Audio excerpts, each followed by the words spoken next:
देखिए बहुत ही प्यारा शंकर भगवान का भजन गीत है। शंकर भगवान का भजन गीत। तोहरा बैल मार कहवा हो भोले बाज नाही जाइबे। तोहरा बैल मार कहवा हो भोले बाज नाही जाइबे। बाने नाही जाइबे भोले बाने नाही जाइबे। बाने नाही जाइबे भोले बाने नाही जाइबे। तोहरा बैल मारे कहवा हो भोले बाने नाही जाइबे। तोहरा बैल मारे कहवा हो भोले बाने नाही जाइबे। बाने नाही जाइबे भोले बाने नाही जाइबे। तोहरे बैलवा के बाड़ी बाड़ी आखिया। तोहरे बैलवा के बाड़ी बाड़ी आखिया। बाड़ी बाड़ी आखिया हो बाड़ी बाड़ी आखिया। बाड़ी बाड़ी आखिया हो बाड़ी बाड़ी आखिया। हमका लगे डेरवा वही हो भोले बाने नाही जाइबे। हमका लगेला डेरवा वही हो भोले बाने नाही जाइबे।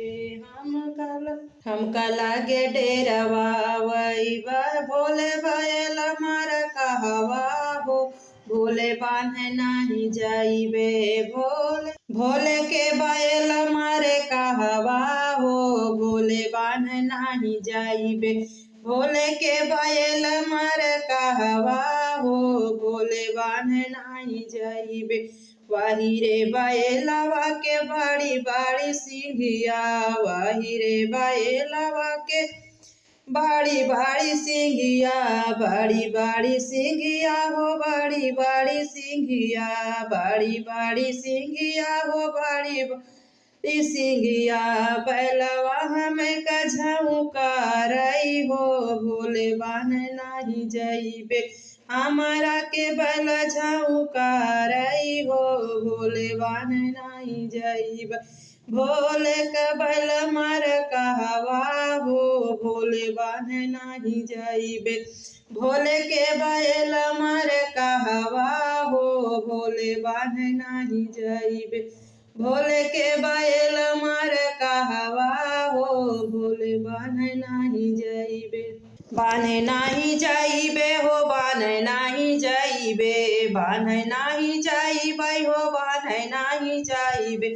भोले के बैल मार कहवा हो भोले बाने नाही जाइबे। भोले के बैल मार कहवा हो भोले बाने नाही जाइबे। बाने नाही जाइबे। वही रे बैलवा के बड़ा बड़ा गोड़वा। वही रे बैलवा के बड़ा बड़ा गोड़वा। बड़ा बड़ा गोड़वा हो बड़ा बड़ा गोड़वा।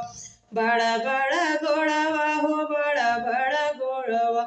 हमके लगेला दौड़ावई हो भोले बाने नाही जाइबे। हमके लगेला दौड़ावई हो भोले बाने नाही जाइबे। बाने नाही जाइबे हो बाने नाही जाइबे। बाने नाही जाइबे हो बाने नाही जाइबे।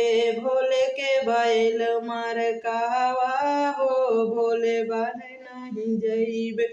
भोले के बैल मार कहवा हो भोले बाने नाही जाइबे। भोले के बैल मार भोले के बैल मार कहवा हो भोले बाने नाही जाइबे। भोले के बैल मार कहवा हो भोले बाने नाही जाइबे।